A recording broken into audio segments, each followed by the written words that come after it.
Assalamualaikum warahmatullahi wabarakatuh teman-teman semua. Selamat datang kembali di channel kami. Tentunya hari ini kita akan berbincang-bincang bersama dengan narasumber kita yang sudah ahli di bidangnya.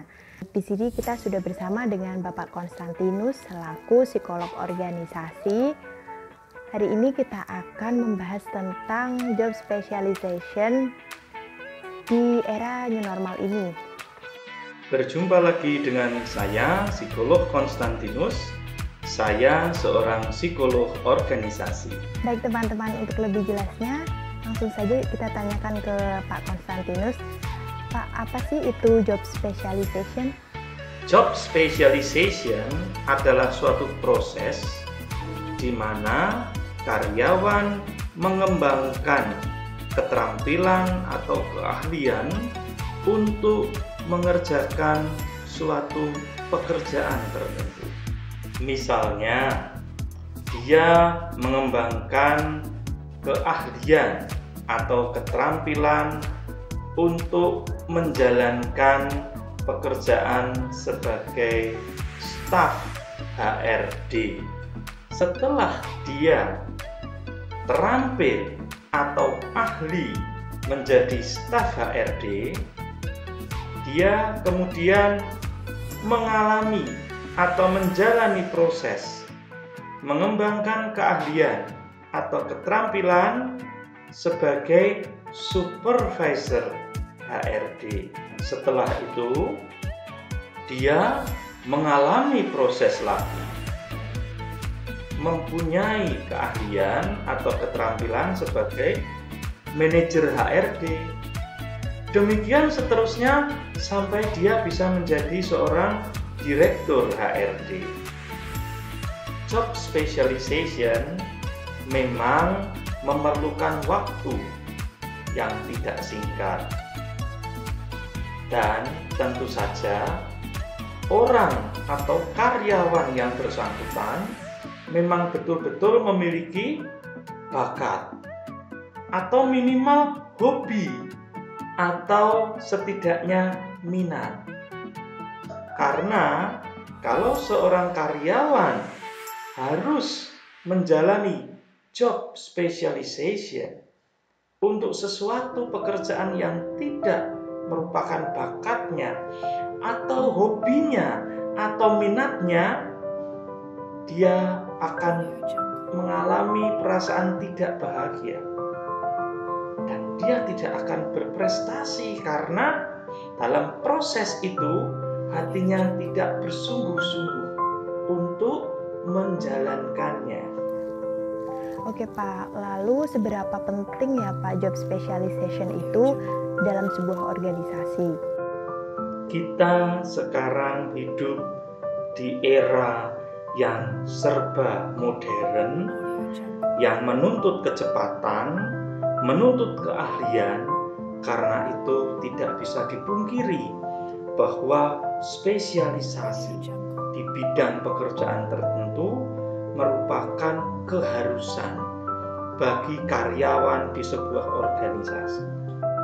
Ketika organisasi hidup di era industri 4.0 yang masyarakatnya membuat tuntutan tinggi untuk dipenuhi kebutuhannya, dikatakan bahwa kondisi sekarang ini adalah volatil, uncertain, kompleks dan ambigu, maka perusahaan sangat memerlukan karyawan yang memiliki job specialization yang jelas. Karyawan yang tidak menjalani job specialization atau proses untuk memiliki keahlian atau keterampilan pekerjaan tertentu akan memiliki kesulitan memecahkan masalah perusahaan, karena saat ini diperlukan pemahaman yang mendalam, pengetahuan yang luas, keterampilan yang tinggi yang tidak bisa kalau hanya dikerjakan oleh karyawan serabutan.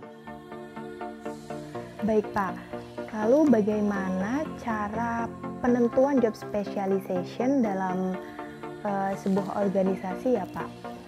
Di satu pihak harus sesuai dengan kebutuhan perusahaan.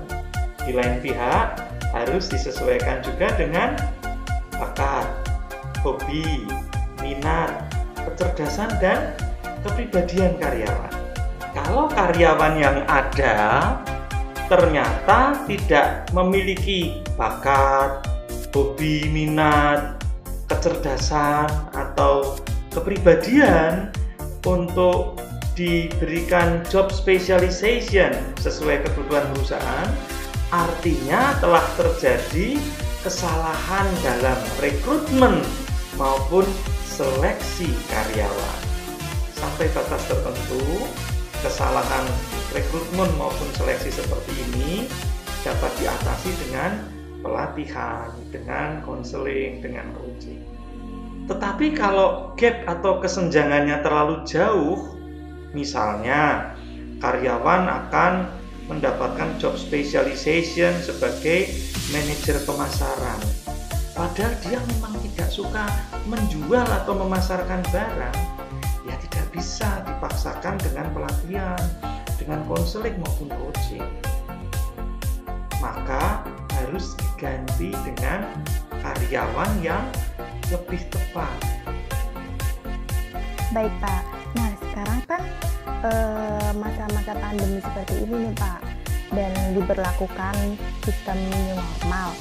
Kira-kira apakah new normal ini berpengaruh terhadap job specialization itu Pak?